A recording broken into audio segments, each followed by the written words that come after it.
আমি এখন আছি ইয়েলা ভিলেজে একটা হোমস্টেতে। তো আমাদের হোমস্টের নাম ছিল সৎকার হোমস্টে। আমি দেখাচ্ছি। তো এই ভিউটা হচ্ছে আমাদের হোমস্টের ঠিক ফ্রন্টের ভিউ, আর এই হচ্ছে আমাদের হোমস্টে সৎকার হোমস্টে ইয়োলা। আর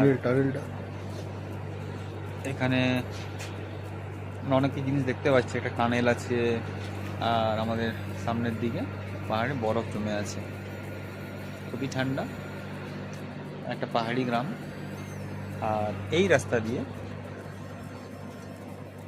ইয়েলাকান্ডা যে trek, world highest Lord Shri Krishna মন্দির, ওটা স্টার্ট হচ্ছে এখান থেকে। যে জিরো লেখা আছে ইয়েলা, এটা দিয়ে স্টার্ট হয়েছে।